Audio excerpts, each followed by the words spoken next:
Podcast. Lo mejor está por escuchar.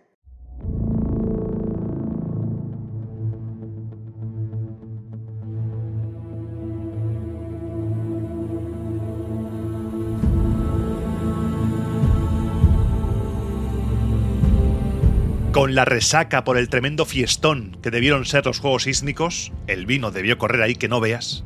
Todo el mundo brindando por la libertad de Grecia, brindando por Tito Quincio Flaminino, aún todavía de fiesta, comienza la política. El mapa del mundo helenístico está a punto de reescribirse, de redibujarse, y una sombra se cierne desde Oriente. El rey seleucida Antíoco III el Grande avanza imparable para reclamar su parte del botín. Hoy nos zambulliremos en el tenso pulso diplomático entre Roma y el monarca. Seremos testigos de la sangrienta carnicería en el norte de Italia contra las tribus galas y veremos cómo la República activa su maquinaria militar para prepararse ante una guerra total en múltiples frentes. Te doy la bienvenida a Roma a Eterna.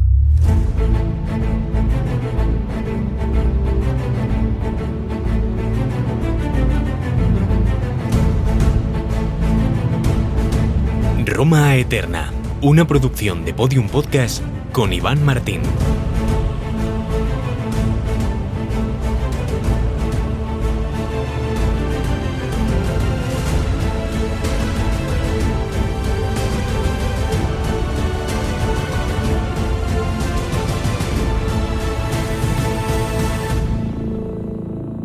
Programa 192 de Roma Eterna, 104 de la República.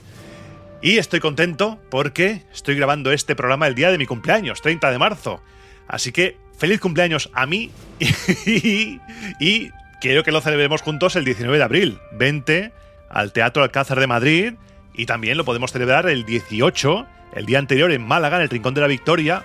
Por la tarde podcast en directo y por la mañana estaré firmando libros y lo que tú quieras en la Villa Romana de Antiopa, en el Rincón de la Victoria. Así que, celebrando el cumpleaños de este modo, vamos a empezar. La semana pasada tuvimos uno de esos momentos épicos del podcast, de los que se quedan fijados para siempre. Flaminino decretando la libertad de Grecia en los Juegos Sísmicos, año 196 a.C.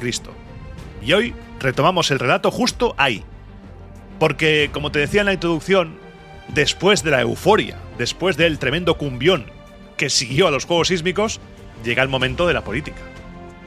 Tito Quincio Flaminino y los 10 comisionados senatoriales, recuerda que habían sido enviados para ayudar a Flaminino, comenzaron a recibir a las delegaciones de los reyes, los pueblos y las ciudades para reordenar el mapa del mundo helenístico. Los primeros en ser convocados fueron los embajadores del rey Antíoco. Y ahora, en este momento, Antíoco entra de verdad en escena, Antíoco III. Y nos vamos a parar un momento porque, para entender lo que viene, necesitamos saber exactamente quién es este hombre y qué quiere, qué ambiciona. Si Filipo V de Macedonia era un personaje top, este hombre lo es todavía más.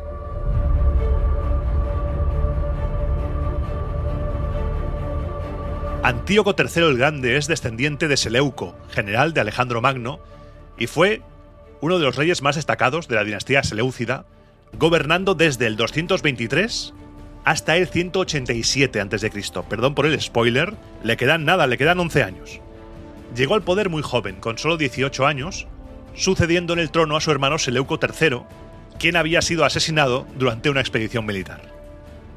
La importancia histórica de este hombre, de Antíoco III, radica en que su reinado constituyó el último gran intento de restaurar el imperio seleucida al nivel de una gran potencia mundial. Antes de que él asumiera el trono, el imperio llevaba décadas en una profunda decadencia, había sufrido invasiones, los territorios orientales de Partia y Bactriana se habían independizado y el reino estaba sumido en guerras civiles propiciadas por disputas familiares. En todas partes cuecen habas. Antes de su encuentro con los romanos, Antíoco logró hazañas extraordinarias que reconfiguraron el mapa del mundo helenístico. Debido a que comenzó muy joven, Antíoco delegó sus poderes, pero tuvo que actuar rápidamente cuando sus generales se pasaron de listos. Lideró a sus tropas en persona para sofocar la rebelión de Molón en Media y Persia en el 222 y años más tarde marchó hacia Anatolia occidental donde derrotó y ejecutó a su primo Aqueo, logrando recuperar la parte central de Asia Menor y obligando al rey de Armenia a reconocer su supremacía en el año 212 a.C. También se enfrentó a Egipto, a Ptolomeo IV, al que intentó arrebatarle el control de la región de Siria en la llamada Cuarta Guerra Siria. En esta guerra, Antíoco movilizó una masa de 62.000 soldados de infantería, 6.000 jinetes y un muro de 102 elefantes de guerra. 102, ¿eh? Y aquí te dejo un detalle friki, para nosotros, para los frikis que nos gustan estas cosas. En la batalla de Rafia se produjo el único enfrentamiento de la antigüedad donde chocaron elefantes indios contra elefantes africanos. Antíoco desplegó inmensas bestias indias que aterrorizaron por completo a los elefantes africanos de Ptolomeo, que eran más pequeños y que acabaron huyendo presas del pánico por el tamaño de esos bichos y por el olor. Aunque bueno, la batalla fue un fracaso para Antíoco, pero le sirvió para aprender. De los fracasos se aprende. Lo que no te mata te hace más fuerte. Pero el logro que lo define y lo que le hizo ganar el título de El Grande fue su impresionante expedición hacia Oriente, en la que buscó reconquistar tierras perdidas. En el 209 a.C. invadió Partia, ocupando su capital y obligando a su rey a firmar la paz. Después, asedió y derrotó a los grecobactrianos, sellando un pacto que incluía entregar a una de sus hijas en matrimonio a la realeza bactriana. Emulando al mismísimo Alejandro Magno, cruzó la cordillera del Hindu Kush y llegó hasta la India, donde entabló amistad con el rey indio Sofagaseno y se hizo con un imponente contingente de 150 elefantes. Tras una exitosa campaña en el Golfo Pérsico, Antíoco había conseguido restaurar la presencia e influencia del imperio en el este. Tras petarlo fortísimo en Oriente, Antíoco aprovechó que el trono de Egipto había recaído en un niño, Ptolomeo V, no el cuarto que le dio pal pelo en Rafia, sino el siguiente, quinto, y forjó un pacto secreto con Macedonia para repartirse los dominios egipcios. Esto dio lugar a la Quinta Guerra Siria, que culminó con la victoria de Antíoco en la batalla de Panio. Estamos en el 198 a.C. Y esto te lo cuento porque estamos ahí ya, y esto va a ser también decisivo. Esta victoria es importante, además, porque marca el fin definitivo del dominio egipcio sobre Judea, Fenicia y Celesiria, anexionando todos estos territorios al imperio seleucida.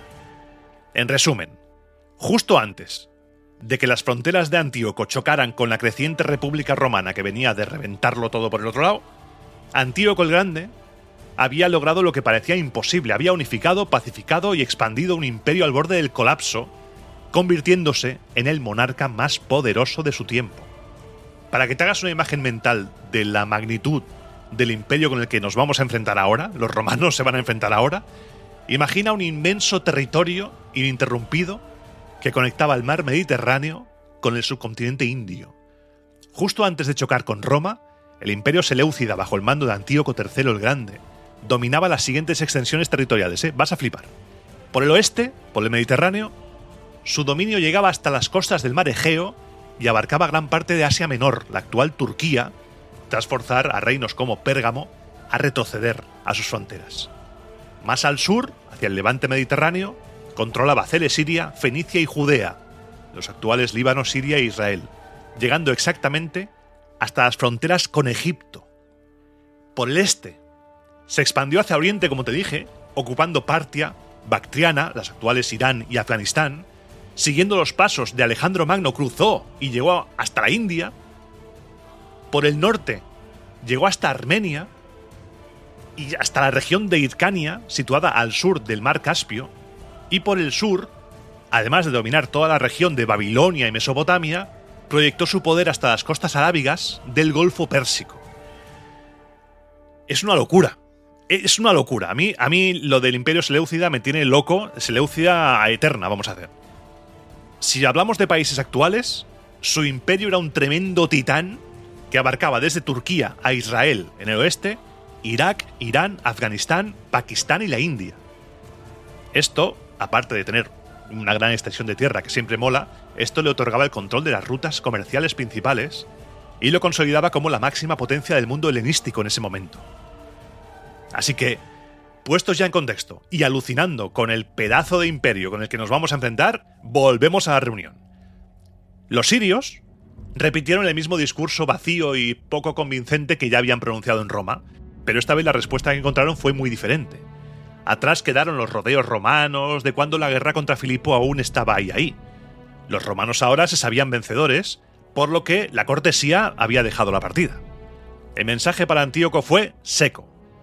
Debía abandonar cada ciudad que hubiera pertenecido a Filipo o a Ptolomeo, sin matices, sin medias tintas.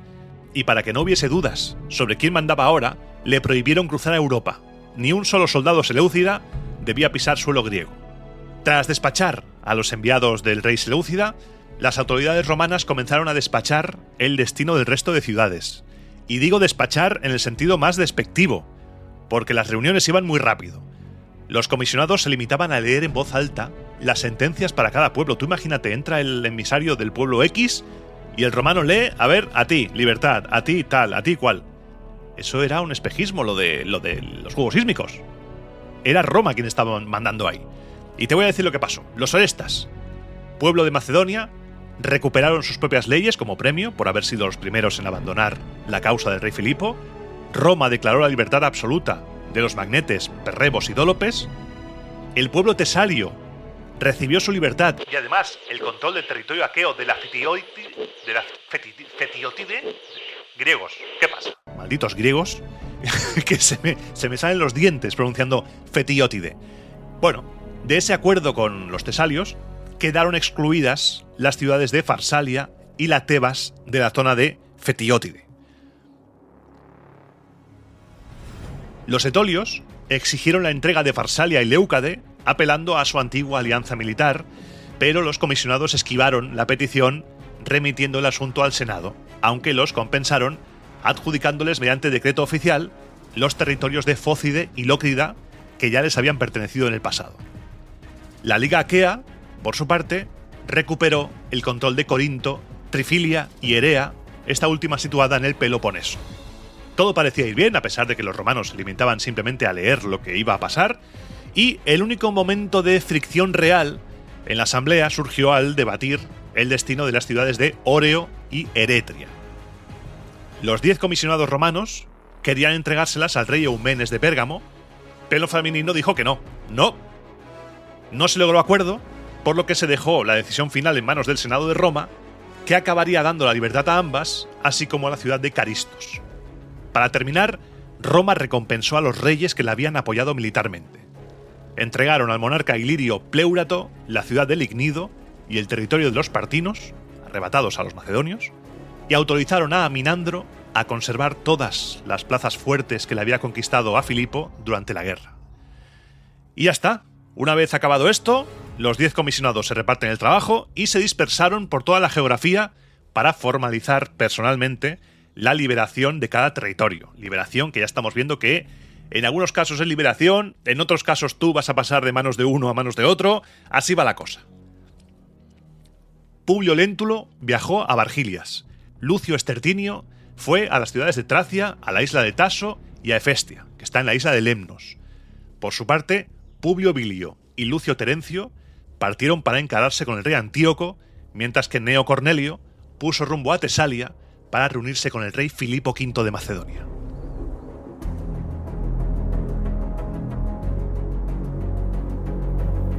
Y nos vamos a quedar con este último, con el encuentro entre Gneo Cornelio y el rey Filipo, que tuvo lugar en la ciudad de Tempe.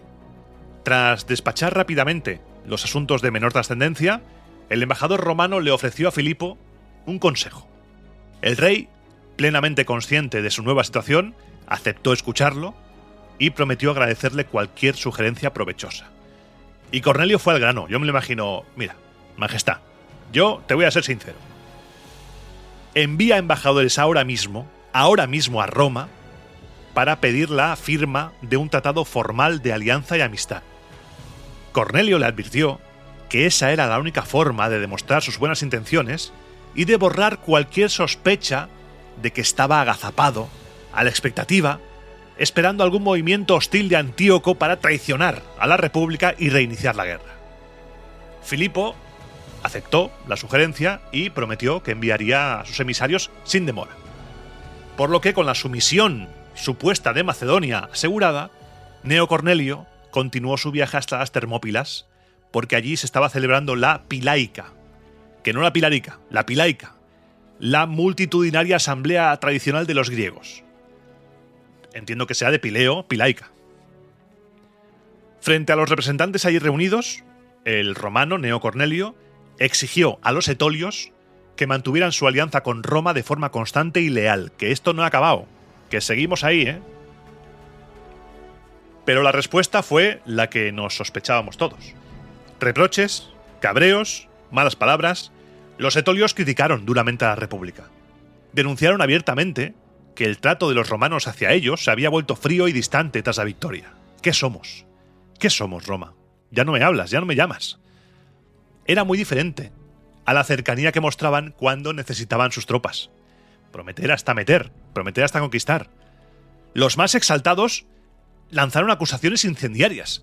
Le recordaron a Cornelio que sin la ayuda militar de los etolios, las legiones romanas jamás habrían logrado derrotar a Filipo, e incluso dijeron que ni siquiera hubieran logrado cruzar a Grecia. Para evitar que esto acabara a palos, Cornelio optó por la prudencia. Esquivó todas las provocaciones y les sugirió que enviaran, como siempre, ¿eh? Es que, claro, ¿qué va a hacer ahí Gneo Cornelio? Les dijo que enviaran sus quejas a Roma, al Senado. Yo soy un enviado, ¿a mí qué me cuentas? ¿A mí qué me cuentas? Les dijo que el Senado, por supuesto, os va a conceder todo lo que sea justo. No me matéis, por favor. Pero, por favor, decídselo a ellos, a los senadores. Se mandan la pelota unos a otros. Los etolios aceptaron la sugerencia y acordaron el envío de una nueva embajada a la capital romana. Y con este tenso encuentro diplomático, acompañado por los ecos de nuevas disputas, de nuevas broncas en el horizonte, cerramos definitivamente aquí el capítulo de la guerra contra Filipo de Macedonia, de esta guerra. Porque mientras la diplomacia redibujaba el mapa de Grecia, una grave amenaza interna estalló en el corazón de Italia. Otra conjura de esclavos, conjuras que estamos viendo cada vez más frecuentes, estuvo a punto de sumir a la región de Etruria en el caos. El Senado confió la crisis al pretor Manio Acilio Glabro, otorgándole el mando directo de las 2 legiones urbanas de Roma para aplastar la revuelta. El pretor actuó de manera implacable. Capturó rápidamente a los rebeldes dispersos y aniquiló en combate a las facciones que ya se habían organizado militarmente. La represalia fue brutal, y lo fue para sentar precedente. Ordenó azotar y crucificar públicamente a los cabecillas de la conjura y devolvió al resto de presos a sus dueños. Estamos viendo cada vez más, cada vez más levantamientos de esclavos y de presos, y esto se va a convertir cada vez más en un problema porque tras la victoria en Zama, tras llegar al mundo helenístico y tal, ahora Roma se ha hecho más grande, la masa de esclavos ahora sí que es más grande y la gente no quiere estar esclava. Entonces, cuando tú te das cuenta de que eres más que tu amo, empiezan los problemillas para tu amo. En el frente norte, los cónsules partieron hacia sus correspondientes provincias. Marco Claudio Marcelo se internó profundamente en el territorio de los boyos. Tras someter a sus legionarios a una agotadora jornada abriendo caminos, el general dispuso la construcción de un campamento sobre una colina. Con el campamento aún vulnerable entre zanjas abiertas y estacas sin cavar, el jefe boyo Corolamo lanzó a sus guerreros en un ataque sorpresa fulminante. El asalto provocó una sangría terrible. Cerca de 3.000 soldados romanos murieron en aquel combate. Entre los caídos figuraban oficiales de altísimo rango, los prefectos de los aliados Tiberio Sempronio Graco y Marco Junio Silano, junto a los tribunos militares de la Segunda Legión Marco Augurnio y Publio Claudio. A pesar del desastre inicial, las tropas supervivientes lucharon con desesperación, lograron fortificar el campamento bajo la constante presión enemiga, tú imagínate la escena, y contuvieron el asalto. Oficiales de alto rango cayendo entre el barro, soldados que pelean por sobrevivir para cerrar las empalizadas, es que es tremendo. Los romanos permanecieron atrincherados durante varios días para curar a los heridos y para recuperar la moral. Los boyos fueron incapaces de soportar la inactividad de un asedio prolongado y se acabaron dispersando de vuelta a sus aldeas porque tendrían mejores cosas que hacer. Aprovechando esta tregua, Marcelo cruzó el río Po a toda velocidad. Dirigió a sus legiones hacia el territorio del actual Como, donde los galos ínsubres habían levantado un gran campamento militar tras alzar en armas a las poblaciones locales. Envalentonados por la reciente carnicería de los boyos, los galos emboscaron a la columna romana en plena marcha. su embestida inicial fue tan violenta que obligó a retroceder a la vanguardia de las legiones. Al percibir el peligro inminente de una huida en estampida, Marcelo reaccionó rápidamente. Lanzó al frente a una recia cohorte de infantería de la tribu de los Marsos, respaldada por todos los escuadrones de la caballería latina. Las sucesivas cargas de estos jinetes lograron frenar en seco el ataque galo. Con el frente estabilizado, el resto de las tropas romanas recuperó el aliento y lanzó un contraataque demoledor. Los galos se rompieron ante la presión frontal, dieron la espalda al enemigo y huyeron en completa desbandada. Las cifras de este último encontronazo fueron muy elevadas según los autores antiguos. Dice Valerio Antias que más de 40.000 guerreros galos perdieron la vida en ese choque. Los romanos capturaron 87 enseñas militares, 732 carros de guerra y una inmensa cantidad de valiosos collares de oro. El analista Claudio añade el detalle de que el propio Marcelo aportó un collar de oro de un tamaño extraordinario para dedicárselo a Júpiter en el templo del Capitolio de Roma. Tras aplastar al ejército enemigo, las legiones saquearon el campamento galo. Pocos días después tomaron la propia ciudad de Como y 28 plazas fuertes de la región capitularon ante el cónsul.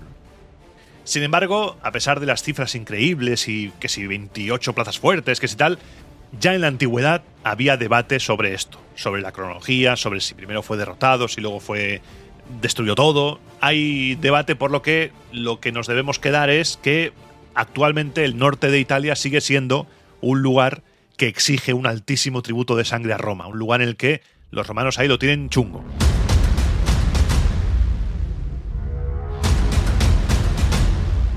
Coincidiendo con el desigual desarrollo de la campaña de Marcelo, el otro cónsul, Lucio Furio Purpúreo, penetró en el territorio de los boyos por otro lado, a través de las tierras de la tribu Sapinia. Su avance lo llevó cerca del fuerte de Mútilo. Al prever el enorme riesgo de verse acorralado simultáneamente por ligures y boyos, Furio ordenó dar la vuelta. Hizo un amplio rodeo por campo abierto, garantizando la seguridad de sus tropas hasta lograr reunirse finalmente con el ejército de su colega, con el otro cónsul. Con las dos fuerzas consulares unidas, la maquinaria de guerra romana se volvió imparable. Recorrieron el territorio de los boyos, devastándolo absolutamente todo a su paso, hasta alcanzar la actual ciudad de Bolonia, que se rindió junto con todas las poblaciones fortificadas de la región. La inmensa mayoría de los boyos se rindió incondicionalmente, a excepción de los hombres más jóvenes, que se refugiaron en bosques inaccesibles para continuar dando la batalla en guerra de guerrillas. Tras pacificar la zona, el ejército romano reanudó su marcha hacia el territorio de los ligures. Y esos jóvenes boyos, de los que te hablé antes, convencidos de poder ejecutar un ataque sorpresa contra los romanos, siguieron a la columna romana a través de rutas escondidas. Fue una chapuza, no les salió bien, por lo que tuvieron que cambiar de objetivo. Cruzaron el Po en lanchas y arrasaron a conciencia las tierras de los levos y los libuos. Sin embargo, el destino les tenía preparado una emboscada fatal a estos chavales. Cuando los boyos regresaban cargados con el botín saqueado de los levos y los libuos, tropezaron de frente con la columna romana justo en los confines del territorio de los ligures. El combate fue brutal. Tito Livio cuenta que la aterradora fuerza de la rabia era el motor del coraje romano. Los legionarios romanos pelearon dominados por una absoluta sed de sangre, muy por encima de su mero deseo de victoria.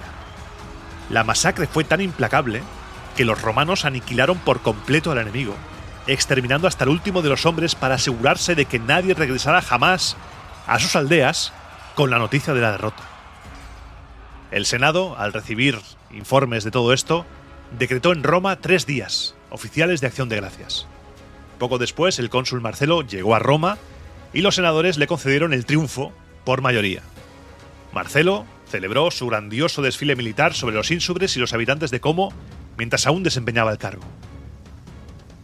De manera estratégica, cedió a su colega Furio toda la gloria del triunfo sobre los boyos, asumiendo que él mismo había cosechado una severa derrota en solitario en ese territorio y que la victoria final había sido un logro estrictamente conjunto. El desfile de Marcelo cuentan que deslumbró a la ciudad. hizo rodar incontables carros capturados rebosantes de botines enemigos y enseñas militares. Las riquezas resultaron colosales: 320.000 ases de bronce y 234.000 monedas de plata acuñada. Finalmente, recompensó el enorme esfuerzo de sus tropas, entregando 80 ases de bronce a cada soldado de infantería y triplicando exactamente esa cifra con cada jinete y cada centurión.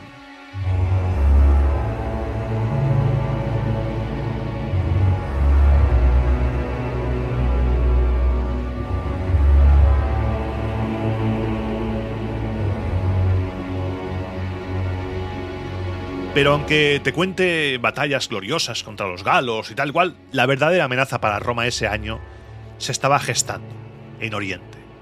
Era el auténtico bicho que estaban haciendo ahí. El rey Antíoco había pasado el invierno en Éfeso, maquinando cómo someter de nuevo a todas las ciudades de Asia a la antigua fórmula de vasallaje impuesta casi un siglo atrás, tras la histórica victoria de Seleuco en el año 281 a.C. La inmensa mayoría de ciudades aceptó el yugo con resignación. Eran ciudades vulnerables, asentadas en terreno llano o con defensas y ejércitos demasiado débiles para poder resistir. Sin embargo, Esmirna, en la región de Lidia, y Lámsaco, situada en Misia junto al Helesponto, se alzaron orgullosas para reclamar su libertad. Antíoco comprendió que si toleraba la independencia de estas dos, su ejemplo de rebeldía se extendería como la pólvora por el resto de las ciudades de Ólide, Jonia y el Helesponto, por lo que Antíoco pasó a la ofensiva. Envió tropas desde Éfeso para asediar Esmirna y ordenó a los destacamentos apostados en Ábidos que marcharan contra Lámsaco. Antíoco combinó la fuerza bruta con una sutil manipulación diplomática. Sus emisarios se infiltraron en las ciudades rebeldes para reprender su obstinación, prometiéndoles que el rey les concedería la libertad en un futuro próximo. Su objetivo era convencer al mundo de que cualquier independencia debía ser un regalo otorgado por la gracia del monarca y jamás una conquista arrebatada por la fuerza. Los rebeldes respondieron con una advertencia. Le dijeron a Antíoco que debía aceptar la realidad, que no vivía en una película. Ellos estaban dispuestos a aferrarse a su libertad y se negaban a retrasar sus aspiraciones ni un solo día más. Con la llegada de la primavera de ese año 196, Antíoco intensificó su campaña. Zarpó de Éfeso con su gran flota rumbo al Helesponto y ordenó a sus fuerzas terrestres cruzar desde Ábidos hasta la península del Quersoneso. Ambos ejércitos, el de tierra y el de mar, convergieron cerca de la ciudad de Máditos. Al ver las murallas cerradas, Antíoco rodeó el recinto con sus hombres y desplegó toda su maquinaria de asedio, forzando una rendición inmediata. El terror infundido por este rápido sometimiento provocó la capitulación automática de los habitantes de Sesto y del resto de poblaciones del Quersoneso. Desde allí, Antíoco marchó hacia Lisimaquia. Al llegar, se encontró con una ciudad fantasma. Años atrás, los tracios la habían tomado, saqueado y reducido a cenizas por completo. Pero, aunque estuviera rodeado de ruinas, Antíoco fue cautivado por la inmejorable situación estratégica en la que estaba la ciudad, por lo que el rey concibió un ambicioso plan: resucitar la ilustre ciudad de Lisimaquia, y se entregó en cuerpo y alma a esta tarea. Ordenó restaurar edificios, restaurar murallas, pagó el rescate de los antiguos ciudadanos caídos en la esclavitud y buscó por todo el Helesponto a los lisimaquenses que vivían dispersos para devolverlos a su hogar. Además, atrajo a una multitud de nuevos colonos prometiéndoles inmensas ventajas económicas. Para proteger esta monumental obra del peligro tracio, Antíoco dividió a sus tropas de tierra. Dejó a la mitad de los hombres trabajando en la reconstrucción junto a los marineros y se puso al frente él mismo de la otra mitad para internarse en Tracia, lanzando una campaña de saqueo para neutralizar cualquier amenaza cercana. Y es precisamente en esas ruinas de Lisimaquia donde se produjo el encuentro entre Cornelio y Antíoco. Porque ahí llegó el embajador romano desde Selimbria y pocos días después el propio rey Antíoco, volviendo de la campaña de castigo en Tracia, llegó hasta Lisimaquia. Las formalidades iniciales resultaron, una cordialidad que dices tensa, porque era una cortesía protocolaria, porque cuando se pusieron sobre la mesa las cosas de verdad, los temas, la situación geopolítica de Asia, la tensión estalló por los aires y los ánimos se crisparon al momento. Los enviados romanos atacaron a Antíoco con extrema dureza. Expresaron el profundo malestar, el profundo disgusto del Senado ante la movilización de su flota y exigieron la restitución inmediata de todas las ciudades arrebatadas a Ptolomeo y a Filipo. Para los magistrados romanos, y ojo a esta frase, que nos dice Tito Livio, resultaba una ofensa intolerable que tras haber soportado incontables peligros y derramado su sangre durante años de guerra, Antíoco irrumpiera ahora para cosechar los frutos de la victoria romana. Amigo, yo soy Antíoco y digo, por lo que te importa una mierda, Grecia. Tú lo que quieres es que yo no te pise lo fregado, ¿no? Es lo que les molesta realmente a los embajadores según la versión de Tito Livio y puede ser lo más cercano a la realidad porque estamos ya hablando de imperialismo total. Roma se quejaba porque estaba Antíoco farmeándose a los enemigos cuando los había dejado mal Roma. Ojo ahí, ¿eh? Y además lanzaron una advertencia. La llegada de un ejército a Europa a través del Helesponto constituía una amenaza directa. Una declaración formal de guerra contra la República. Cosa seria. Antíoco encajó el embate romano con una altivez formidable, digna de un rey. Respondió mostrando un profundo asombro ante la intromisión de Roma en sus dominios orientales. ¿A qué venís aquí? Con una lógica aplastante, sentenció que los romanos carecían por completo de autoridad para cuestionar sus movimientos militares en Asia, exactamente de la misma manera que él evitaba meterse en las decisiones del pueblo romano en Italia. Y además, desarmó por completo las acusaciones una por una. Respecto al rey Ptolomeo, restó importancia a las fricciones. Garantizó la vigencia del pacto de mutua amistad y reveló un as en la manga. Sus planes no eran conquistar Egipto, sino unir ambas dinastías mediante lazos de parentesco. Y el punto álgido de esta reunión llegó al justificar su expansión europea.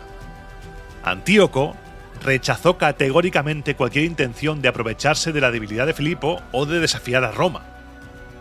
Sus actos, dijo, se sostenían sobre el derecho de conquista.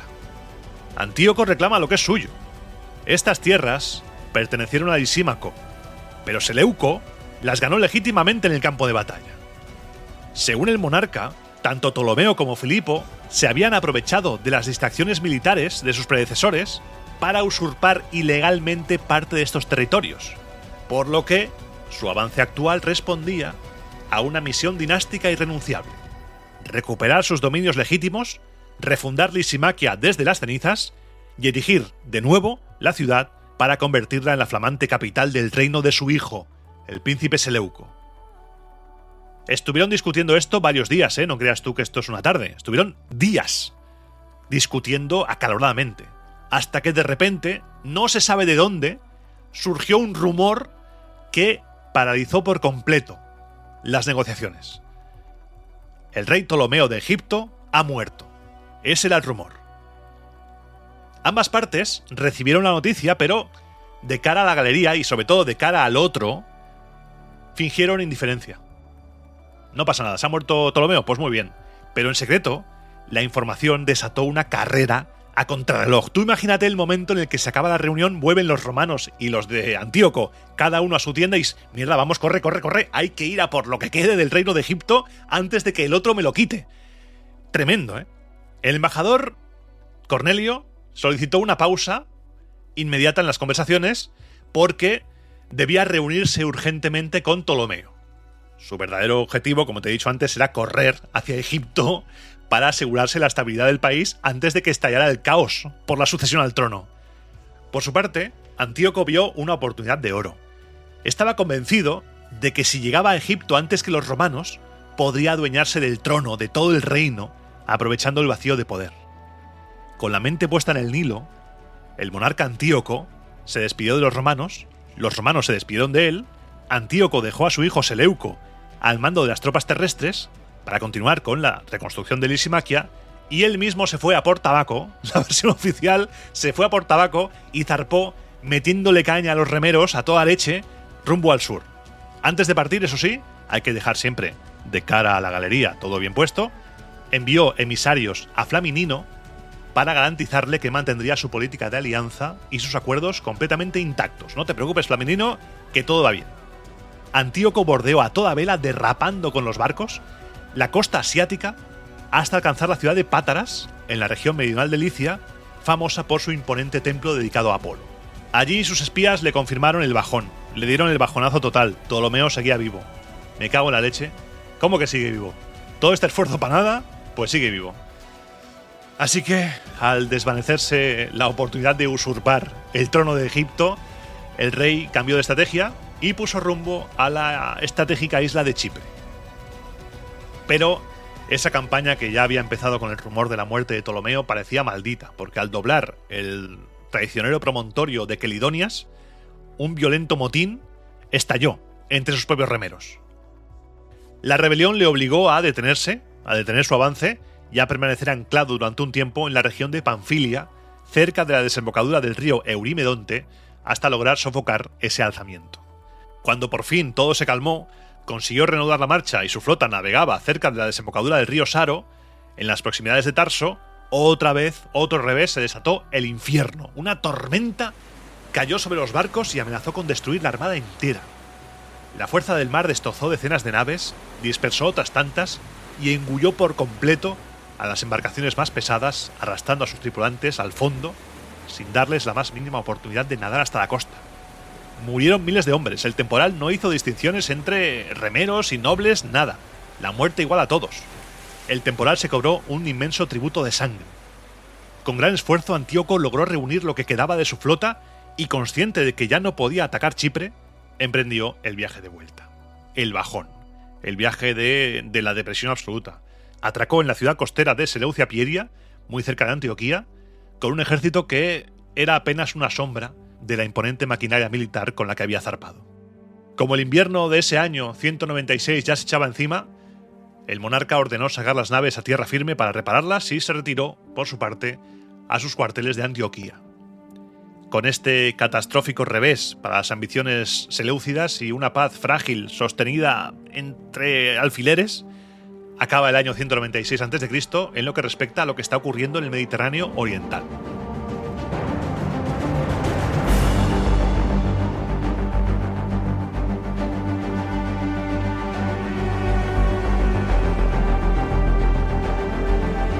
En Roma, la cosa estaba un poco achuchada. La República necesitaba fondos desesperadamente para reembolsar a los ciudadanos el último plazo de los cuantiosos préstamos concedidos durante la Segunda Guerra Púnica. Ante esta escasez de liquidez en ese momento, los cuestores urbanos, Quinto Fabio Laveón y Lucio Aurelio, exigieron a los augures y a los pontífices que abonaran de una vez por todas las contribuciones económicas que habían evitado pagar durante todo el conflicto. Los sacerdotes intentaron librarse apelando a los tribunos de la plebe, pero su maniobra fracasó y aquí todo quisque a pagar. Todos a pagar. Además, la ciudad amplió en ese año su entramado religioso creando una nueva figura religiosa, los triunviros epulones, 3 hombres encargados exclusivamente de organizar los banquetes sagrados. Te he hablado más de una vez en Roma Eterna de los lectisternios, por ejemplo, que eran los banquetes sagrados en los cuales había las figuras de los dioses, pues ese tipo de banquetes los organizarían los epulones. Los primeros en ocupar ese cargo fueron Publio Manlio, Publio Porcio Leca y Cayo Licinio Lúculo, precisamente el tribuno de la plebe que había impulsado la ley para crear esa figura. El Senado les concedió el inmenso honor de vestir la toga pretexta, equiparándolos en prestigio y dignidad a los mismísimos pontífices, por lo que estamos ante el cuarto colegio de sacerdotes romano.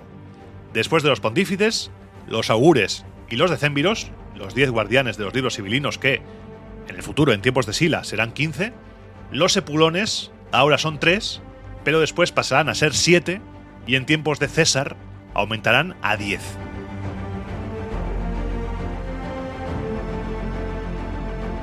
La alta jerarquía religiosa también sufrió cambios importantes debido a la mortalidad. En este caso, el cónsul Marco Claudio Marcelo cubrió la vacante de pontífice dejada por Cayo Sempronio Tuditano el magistrado que había perdido la vida el año anterior combatiendo en Hispania.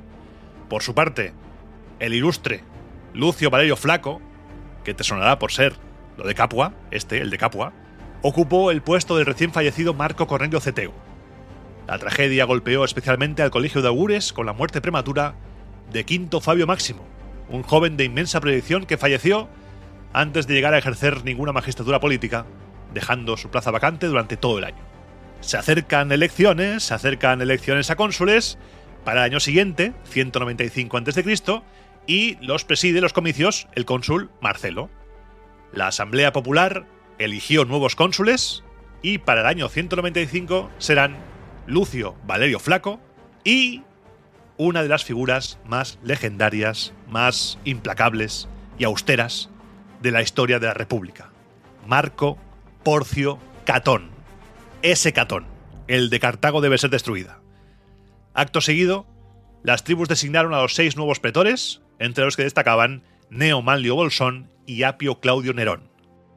En el ámbito civil, ese año los ediles Marco Fulvio Nobilior y Cayo Flaminio se ganaron el favor de la calle de una forma muy concreta. Repartieron 1 millón de modios de trigo a solo 2 ases. Regalao. El cereal era un regalo de los sicilianos en memoria del padre de Cayo Flaminio. Y ojo al movimiento, porque en lugar de quedarse él solo con todo el prestigio, Flaminio compartió el mérito con su colega de cargo. Juntos, redondearon el gesto organizando unos juegos romanos que repitieron hasta 3 veces. Por su parte, los ediles plebeyos Gneo Domicio Aenobarbo y Cayo Escribonio Curión lanzaron una ofensiva judicial implacable. Atención aquí. Pusieron el ojo en los grandes terratenientes que usaban terrenos públicos, pastos públicos, de forma ilegal. Llevaron a varios a juicio, lograron 3 condenas y con el dinero de las multas levantaron un templo al dios Fauno en la isla Tiberina. Terminaron su mandato con 2 días de juegos y un gran banquete para todo el pueblo. Cambiamos de año y en las idus de marzo, el 15 de marzo del 195 a.C., los nuevos cónsules, Lucio Valerio Flaco y Marco Porcio Catón, asumieron sus cargos oficialmente y entraron en ejercicio. Aquel mismo día llevaron ante el Senado el crucial debate sobre la asignación de provincias, que es lo que vivimos cada año. Porque el escenario protagonista era Hispania. El conflicto en Hispania había escalado con tanta violencia que exigía una respuesta a la altura, una respuesta aplastante. 2 años llevaba ya la revuelta, 2 años. Los senadores aprobaron una resolución tajante. La provincia requería presencia inmediata de un general de máximo rango al frente de un ejército consular completo. Nada de medias tintas, nada de chorradas. Vamos a enviar a un cónsul full equip. El Senado ordenó entonces a los cónsules repartirse la Hispania Quiterior y la defensa de Italia, ya fuera por acuerdo o mediante sorteo. Vosotros os lo comáis. Para la misión en Hispania se aprobó un despliegue de 2 legiones, reforzadas con 15.000 efectivos de infantería y 800 jinetes aliados. El otro cónsul se quedaría en Italia con 2 legiones, una fuerza que se consideraba suficiente para controlar la Galia Cisalpina tras los combates del año anterior. Al final, el azar decidió el destino de cada uno. Marco Porcio Catón recibió el mando de la guerra en Hispania, mientras que Lucio Valerio se hizo cargo de Italia. A continuación, los pretores sortearon sus propios frentes. Cayo Fabricio Luscino asumió la jurisdicción urbana de Roma y Cayo Atinio Labeón la peregrina. Sicilia recayó en Gneo Manlio Bolsón. Hispania ulterior, la de más allá, fue asignada a Apio Claudio Nerón. Por su parte, Publio Porcio Leca fue enviado a la región de Pisa con una misión puramente estratégica: actuar como muro de contención contra las incursiones de los guerreros ligures que acechaban a sus espaldas. Además, el Senado designó a Publio Manlio como colaborador directo del cónsul Catón para la campaña en la Hispania Quiterior. A pesar de que el Senado estaba preocupado por lo de Hispania, Roma no quitaba el ojo de lo que pasaba en Oriente. La loba tiene que volverse bizca, abrir los ojos, porque tiene un ojo en un lado y otro en otro. El Senado decidió que si algo funciona, no lo toques, por lo que Tito Quincio Flaminino se quedaría un año más en Grecia al mando de sus 2 legiones. Había motivos para desconfiar de las cosas en Oriente, porque estaba por un lado Antíoco, por otro los etolios, y por otro, que no te he hablado de ello hoy, lo del tirano de Esparta, Nabis. Violencia absoluta llegaba desde ahí, según las fuentes. Ante este panorama, los cónsules recibieron órdenes claras. Debían reclutar tropas de reserva en Italia por si tocaba embarcar hacia Macedonia al primer aviso. Roma se estaba preparando para un conflicto total en múltiples frentes a la vez. El pretor Apio Claudio partió hacia la Hispania ulterior con 2.000 efectivos de infantería y 200 jinetes de refresco, sumándolos a la legión veterana de su predecesor. Las mismas cifras de refuerzo se asignaron a Publio Manlio para apoyar a Catón en la Quiterior. Por último, un decreto especial destinó 10.000 soldados de infantería y 500 jinetes, extraídos del ejército de la Galia, para blindar las posiciones de Publio Porcio Leca en Etruria, mientras que Tiberio Sempronio Longo vería prorrogado su mando para mantener el control sobre la isla de Cerdeña. Como ves, Roma se está preparando para todo. Y una vez repartidos todos los destinos, antes de que los cónsules pudieran salir de la ciudad, los pontífices les recordaron algo importante. Roma tenía una deuda pendiente con los dioses. ¿Cómo? Sí, una deuda que arrastraba desde hacía 21 años, desde aquellos días oscuros en los que Aníbal parecía invencible. El pretor Aulo Cornelio Mámula lo había prometido a los dioses mediante un voto oficial en el año 217 a.C., en pleno apogeo de la Segunda Guerra Púnica y por mandato del propio pueblo. Y por fin, más de 2 décadas después, Roma saldaba su cuenta con lo divino. Estamos hablando del Ver Sacrum, de la primavera sagrada. Este solemne ritual, antiquísimo también, consistía en sacrificar absolutamente todas las crías de oveja, cabra, cerdo y vaca que nacieran en los rebaños del pueblo romano entre el 1 de marzo y el 30 de abril de ese año. Sin embargo, llevar a cabo un sacrificio de esta magnitud a nivel nacional era inviable, por lo que la República cumpliría formalmente el ritual, sí, pero buscando el mínimo coste posible. Autores como Estrabón y Festo nos revelan la crudeza original de este rito, nacido entre los pueblos itálicos como los sabinos o los samnitas. Cuando se enfrentaban a guerras extremas, plagas o hambrunas, no solo sacrificaban a los animales nacidos en primavera, sino que consagraban también a los niños. Al alcanzar la edad adulta, esos niños, llamados sacrani, eran expulsados de su tierra natal para que conquistaran nuevos territorios guiados por un animal sagrado, a menudo bajo la protección de Marte o de Apolo. De ahí nacieron, por ejemplo, los temibles mamertinos, que tomaron su nombre del dios de la guerra Osco Mamers. Roma adaptó este voto a Júpiter en el momento de mayor desesperación frente a Aníbal, pero omitió el exilio humano. Con el tiempo la República jamás volvió a recurrir a este rito tan extremo, porque su maquinaria militar y su modelo de expansión territorial se volvieron tan eficientes que el terror a la aniquilación ya no justificaba pactos tan oscuros con lo divino. Casi al mismo tiempo, las instituciones religiosas completaron sus filas.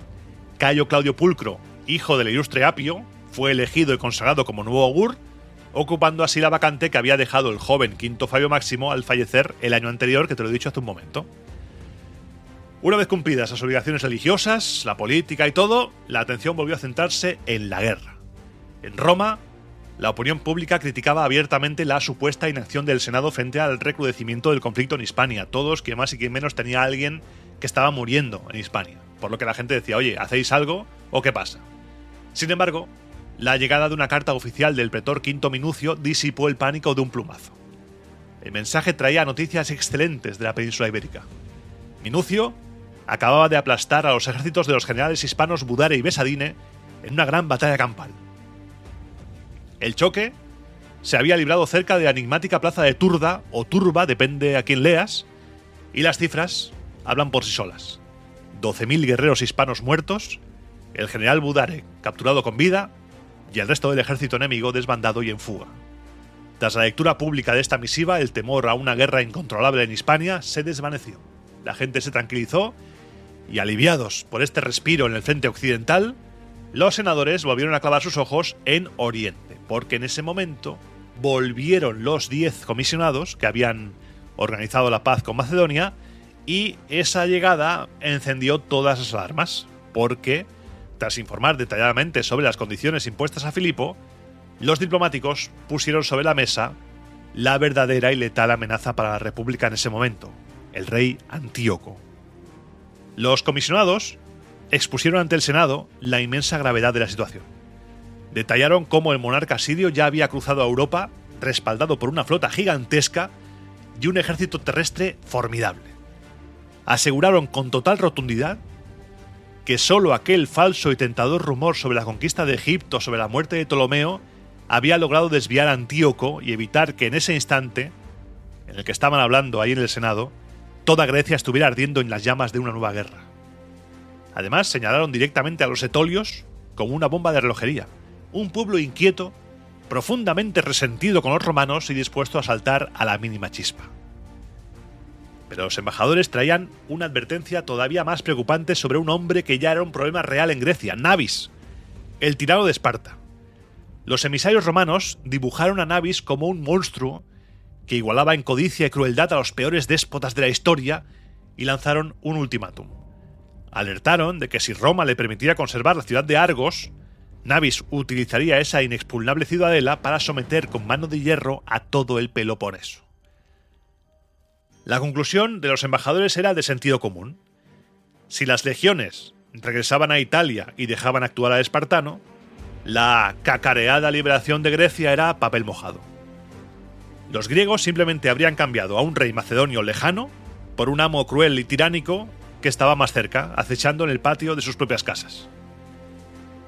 Tras escuchar el informe de los comisionados, que habían presenciado los acontecimientos en Grecia de primera mano, el Senado evaluó las prioridades militares.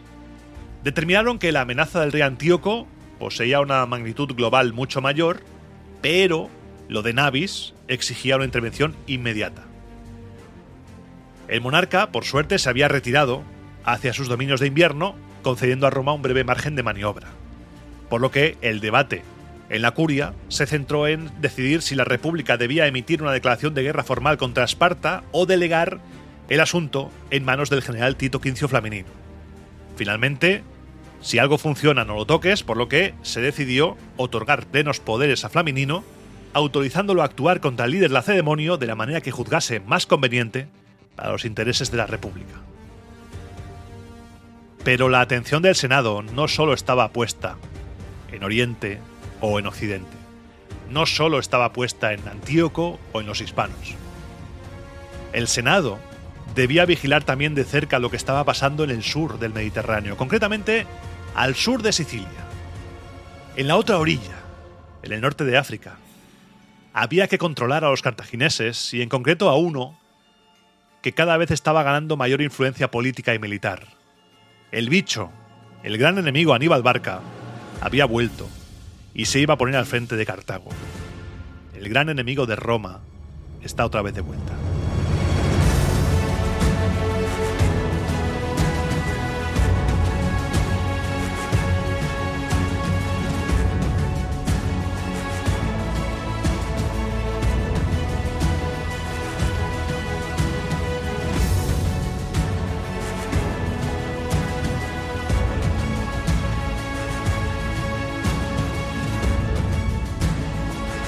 Y ahora comienza la sección sin música. Vamos a ir bajando la canción. Vamos a ir bajando. Ahí está.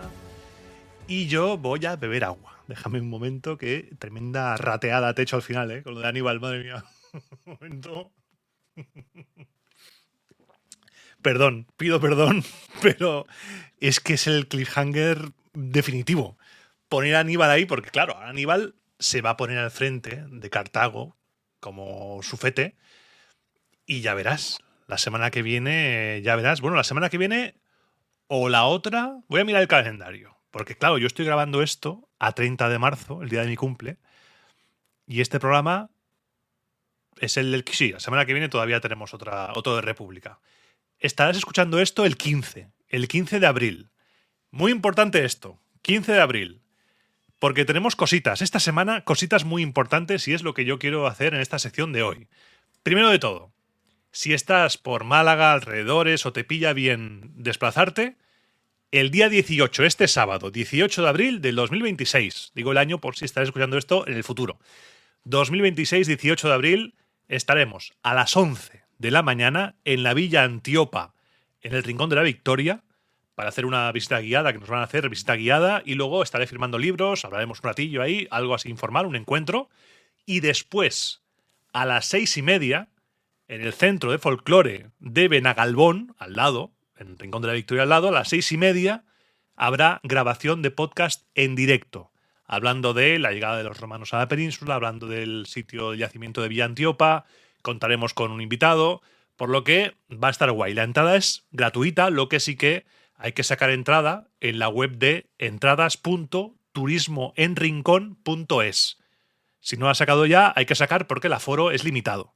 Hay 180 plazas y por si acaso se llena, hay que sacar entrada, pero es gratis. Tanto lo de la mañana como lo de la tarde es gratis. Por la mañana no hay que sacar entrada libre, vamos para allá y disfrutamos del yacimiento, hablamos tal, y luego por la tarde grabación de Roma Eterna en directo.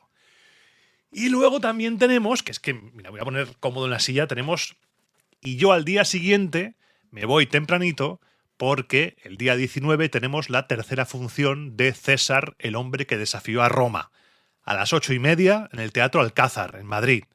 Si quieres la entrada, tienes que acceder a la web de Grupo S Media, gruposmedia.com, y ahí buscas César, si buscas en Google, entradas César, el hombre que desafió a Roma, Teatro Alcázar o Madrid tal, ve a la web del Grupo S Media, una S Media.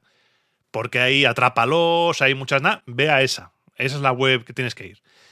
Y nada, simplemente te espero tanto en Málaga, en el Rincón de la Victoria, como en Madrid, porque se viene fin de semana atareado. Y luego al siguiente fin de semana, es que me voy a morir un día de estos.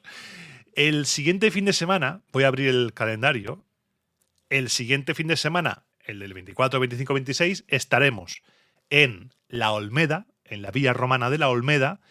Estaremos, que yo sepa ahora, Néstor Marqués, Lidia Merenciano y yo. No sé quién más viene, espero que venga más gente.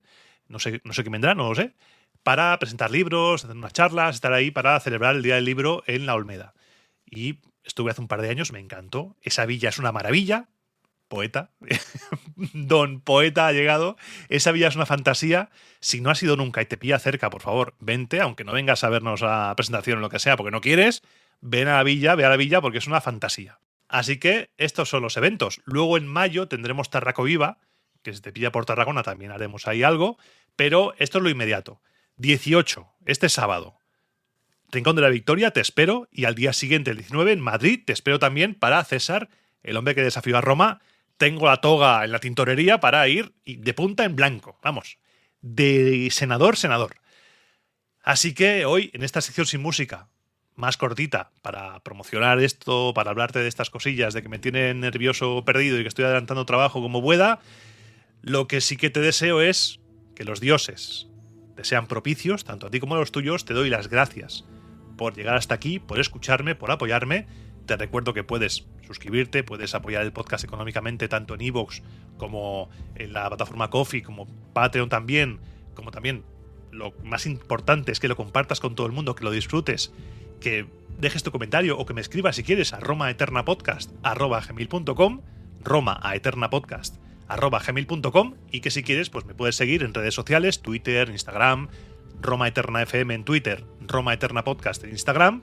Y que también si buscas en los buscadores de WhatsApp y de Telegram hay comunidades y canales de difusión para que estés al tanto de todas las novedades. Y dicho esto, y habiéndote ya deseado que los dioses os sean propicios tanto a ti como a los tuyos, me voy a despedir y yo te espero la semana que viene, como siempre digo, pasaré lista, algún día hablaré, en el próximo programa de Roma a Eterna.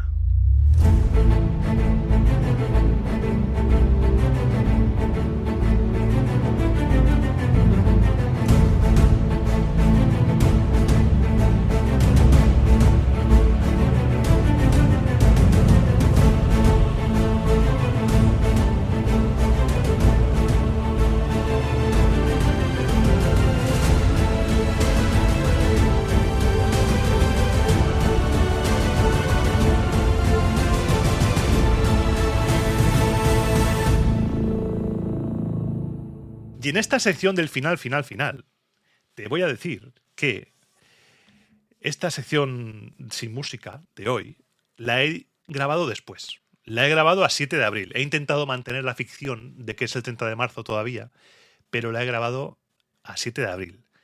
¿Por qué?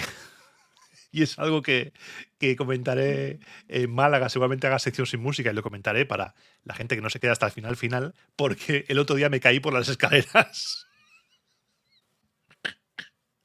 Un día de estos te quedas sin podcaster.